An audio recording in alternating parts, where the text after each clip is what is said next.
Hello মা, এই তো আমি এয়ারপোর্টের ভিতরে বসে আছি, আর 5 মিনিট পরে বিমানে উঠুম। ওরে কত বড় বাটপার, বই রয়েছে চার দোকানে আর বাড়িতে ফোন দিয়ে বলতেছে হ্যাঁ আছে এই এয়ারপোর্টের ভিতরে। আর শোনো মা, আমি কিন্তু একটু পরে বিমানে উঠবো, আর বিমানে উঠলে কিন্তু নাম্বার বন্ধ হয়ে যাবে। তোমরা যদি আমাকে কল দাও তাহলে ইমুতে বা হোয়াটসঅ্যাপে কল দিও, তাহলে আমাকে পাইবা। আচ্ছা কাহিনীটা কি গিয়ে শুনি তো। আর শোনো মা, বাবার দিকে কিন্তু খেয়াল রাখো, ওষুধ পাতিগুলো ঠিকঠাক মতো খাওয়াও। শোনো মা, আর আমি বিদেশে পৌঁছিয়া তোমাদেরকে ফোন দিয়ে জানাবো নি। আচ্ছা মা, তাহলে রাখি। ভাই একটা কথা জিজ্ঞেস করি, জি ভাই বলেন। তুমি তোমার মায়ের সাথে এত মিথ্যা কথাটা কেমনে কইতে পারলা?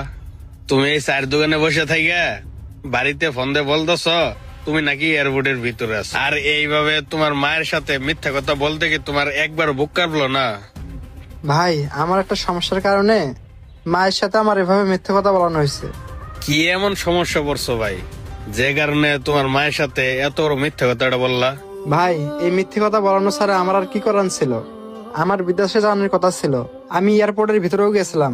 এয়ারপোর্টের ভিতরে যখন আমার এই ভিসাটা চেক দেয়, তখন তারা চেক করে আমাকে বলে এটা নাকি ভুয়া ভিসা। দালাল আমাকে ভুয়া ভিসা ধরা দিছে। ভাই, কত স্বপ্ন নিয়ে বাড়ির থেকে বেরোছিলাম বিদেশ যাব। ভাই বিশ্বাস করেন, তখন তারা আমাকে এয়ারপোর্ট থেকে বের করে দিল, তখন আমার 2 চোখ দিয়ে পানি টল টল করে পড়তেছিল।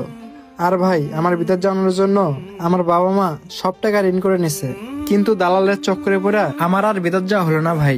ভাই, এখন যদি আমার বাবা মা জানতে পারে কোনোভাবে যে আমি বিদেশ যেতে পারিনি, তারা স্ট্রোক করে মারা যাব ভাই। এখন ভাই আমি কোথায় যাব, কি করব, সে চিন্তা ভাবনা নিয়ে এখানে বসে আছে।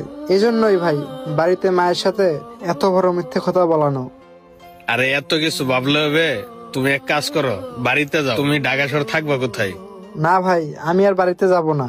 ভাবছি ঢাকা শহরে একটা কাজ কাম করে বাড়িতে তো বাবা মার কিছু ওষুধের টাকা হলেও দিতে পারবো। ভাই তোমার কথাগুলো শুনে আমার অনেক কষ্ট লাগলো। আচ্ছা তুমি একটা কথা শোনো, আমার একটা দোকান আছে, তুমি কি সেই দোকানে কাজ করবা? তুমি যদি সেখানে কাজ করো তোমাকে মাসে 8-10 হাজার টাকা দেওয়া হবে। আমার দোকান থাকবা, আমার দোকানে খাইবা। তুমি কি আমার দোকানে কাজ করবা? হ ভাই, আমি করুম। 8-10 হাজার টাকায় আমার জন্য অনেক কিছু হয়ে যাবে। আপনি যদি আমাকে মাস শেষে 8-10 হাজার টাকা দেন, সেটা আমি বাড়িতে অন্তত বাবা মার ওষুধের জন্য পাঠাতে পারবো। আচ্ছা ঠিক আছে, তাহলে চলো আমার দোকানে আসো, তোমাকে বুঝাই দিতেছে। আসো, এই যে এটা হইতেছে আমার দোকান, ভিতরে আসো।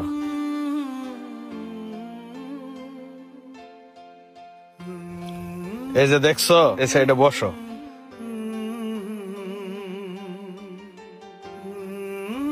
আমার এই দোকানটা দেখাশোনা করবা, আর মাঝে মধ্যে একটু পয় পরিষ্কার করে রাখবা।